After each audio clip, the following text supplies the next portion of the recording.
الرحمن الرحيم إلى حضرة سلطان الأولياء وقدوة الأشقياء قطب الرباني والغوث الصمداني السيد الشيخ عبد القادر الجيلاني قدس الله سره. الفاتحة.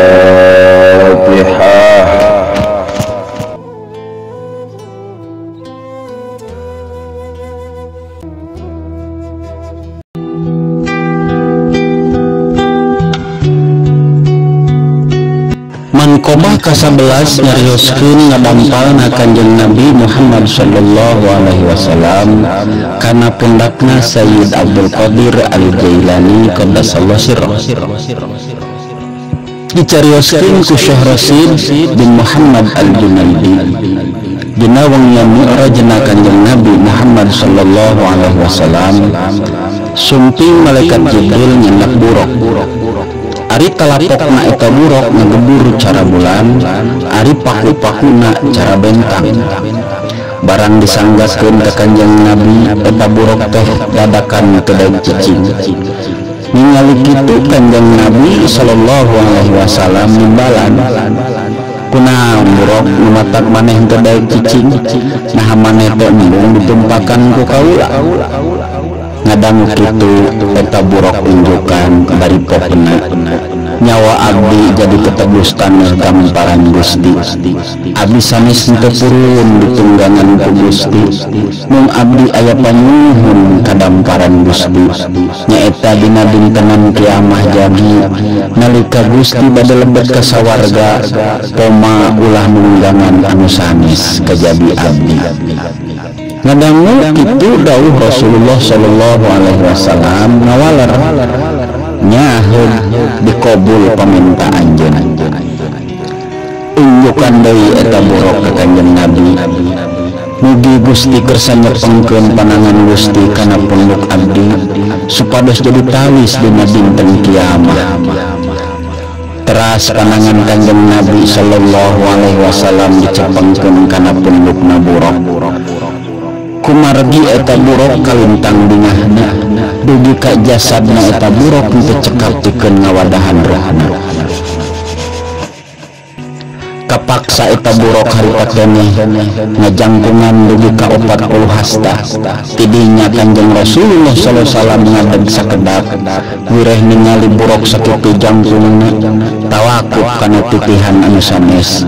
Tidinya terasumping rohna Gausul A'zam Sayyid Abdul Qadir Al-Jailani qaddasallahu sirrah bari unjukan, Gusti mangga ieu punduk abdi titih ku anjeun Gusti. Teras Kanjeng Nabi nitih kana pundukna Gausul A'zam. Gausul A'zam ngadeg teras Kanjeng Nabi tiasa tunggang kana eta buruk sareng ngadawuh Kanjeng Nabi, ieu dampal suku kaula mincak kana punduk anjeun, ari dampal suku anjeun eta mincak kana pundukna sakabeh wali-wali Allah.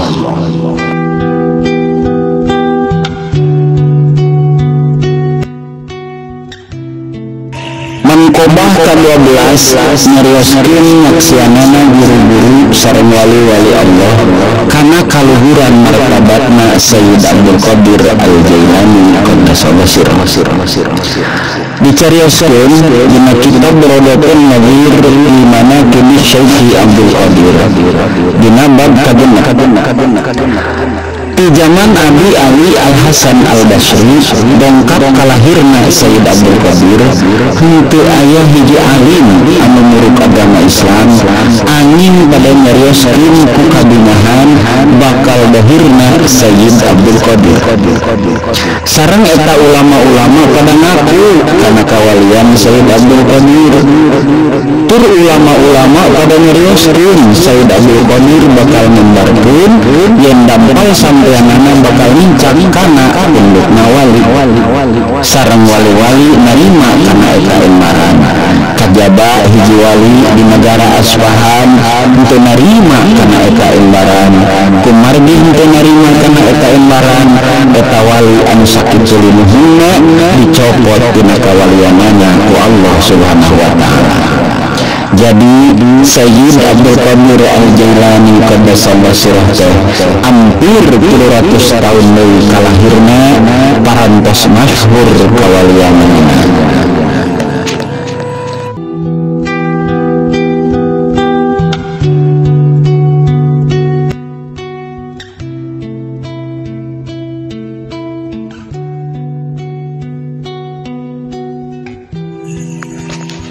Manqobah ke-13 nyarioskeun rusakna jalma-jalma anu nyebat jenengan Sayyid Abdul Qadir Al-Jailani qaddasallahu sirrah henteu ngagaduhan wudu. Dicarioskeun dina kitab Kalzaril Ma'ani dina nembean Sayyid Abdul Qadir kenging pangkat kawalian anjeunna kabulen ku sifat jalaliyah tegesna sifat kagagahan. Tina margi kitu jenenganana oge kaluntang ahengna sehingga upami jenenganana disebat henteu kalawan adat nyaeta henteu gaduh wudu maka bakal pegat deheungna jalma anu nyebat anjeunna tanpa wudu. Saparantos kitu Sayyid Abdul Qadir tepang sareng Kanjeng Nabi sallallahu alaihi wasallam. Dawuh Kanjeng Nabi, "Hei Abdul Qadir, eta pagawean maneh ulah dipigawe karunya ka jalma-jalma di akhir zaman sabab jagama pirang-pirang jalma anu nyebat asmana Allah jeung asma kami bakal moal make adab-adaban." Ngadang kitu teras eta pademalan teh ditilar ku Sayyid Abdul Qadir ditambih ulama-ulama Baghdad pada ngadareheus ka Sayyid Abdul Qadir nuhunkeun supados eta pademalan teh dikantunkeun margi hawatos ka jalma-jalma. Sayyid Abdul Qadir ngadawuh, ieu teh lain kahayang kami menang timbalan ti Gusti Allah. Dawuh Allah, made geus ngagungkeun kana asma kami, jadi asma anjeun oge bakal diagungkeun ku kami. Kitu dawuh Allah ka kami. Dawuh satengah ulama memawi jenengan Sayyid Abdul Qadir kalintang aheng sareng sangetna anjeunna teh sok ngamudawamahkeun ngausai Hirzil Yamani karangan Sayyidina Ali karamallahu wajhah.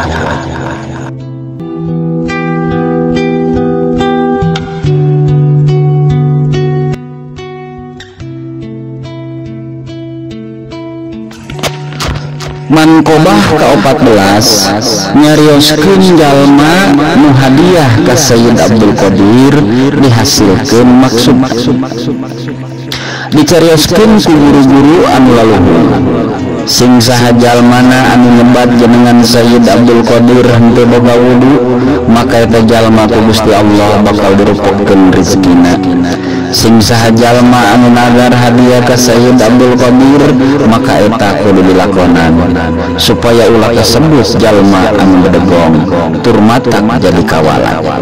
Sing saha jalmana anu ngahadiahkeun amis-amis dina malam Jumaah teras ngaos Fatihah tur eta Fatihah dihadiahkeun ka Sayyid Abdul Qadir lajeng eta kadaharan dibagikeun ka fakir jeung miskin sarta dituluykeun jalma eta teh nyuhunkeun syafaat sareng karomahna Sayyid Abdul Qadir dina ngahasilkeun sagala pamaksudanana tantu eta jalma minang pitulung ti Allah kalawan karomah Sayyid Abdul Qadir Jailani qaddasallahu sirrah. Sareng sing saha jalma anu maca Fatihah arek tuang tuluy dihadiahkeun ka Sayyid Abdul Qadir tangtu eta jalma bakal dibukakeun bakal dikaluarkeun tina kasusah dunya oge akhirat. Jeung sing saha jalma nyebut jenengan Sayyid Abdul Qadir bari boga wudu tur ikhlas bari samguruna ngagungkeun ka anjeunna maka eta jalma ku Gusti Allah bakal dibungahkeun dina poe eta sarta bakal dilebur dosa-dosana.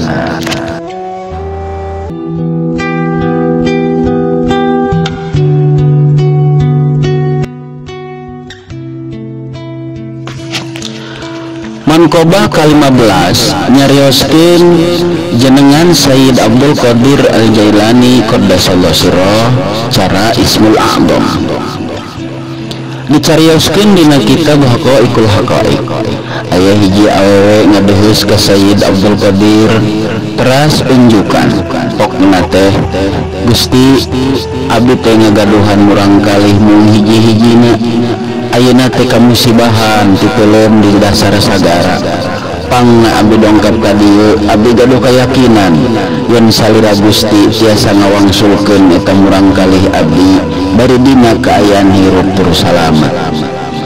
Ngadangu kitu lajeng Sayyid Abdul Qadir ngawaler nya jong ayeuna mah anjeun mulang anak maneh pasti geus aya di imah. Di piwarang kitu eta awewe lagi muragiru balik barang nepi ka imahna lebeng anakna teh teu acan aya campur tagiur berendeng deui eta awewe ngadeus ka Sayyid Abdul Qadir bari rawah riwih ceurik unjukan deui yen anakna teh geuningan teu acan aya keneh. Ngadangu kitu Sayyid Abdul Qadir ngadawuh geus ayeuna mah geura mulang deui ka ditu ayeuna anak maneh tangtu geus aya. Dikitukeun nu kadua kalina eta awewe dreg-deg deui bae langsung balik barang anjog ka imahna tetep lebeng anakna teh teu acan aya keneh bae atuh goak deui bae ceurik eta awewe teh bari teu talih kana kaayaan eta awewe langsung balik deui ngadeheus ka Sayyid Abdul Qadir bari ceurik mamandapan nyuhunkeun anakna hayang hirup deui hayang aya deui bari salamet. Ku kajan tenan eta teras Sayyid Abdul Qadir ngungkulkeun mastakana sakedapan munajat ka Allah barang cengkat teras ngadawuh saurna geus ayeuna mah sok ka ditu geura mulang ayeuna pasti moal nyalahan deui anak maneh geus aya di imah. Ngadangu kitu bari di piwarang lajeng eta awewe teh mulang barang nepi ka imahna ayeuna mah bener pisan naon anu disaurkeun ku Sayyid Abdul Qadir teh nyata yen anakna geus aya di imah bari salamet. Tidinya teras Sayyid Abdul Qadir munajat piunjukna jisim abdi kalintang isina ku eta istri demi ka 3 kali nembe aya anakna kunaon margina ya Allah sareng naon hikmahna nu mawi diulatkeun dugi ka abdi kawirangan 2 kali.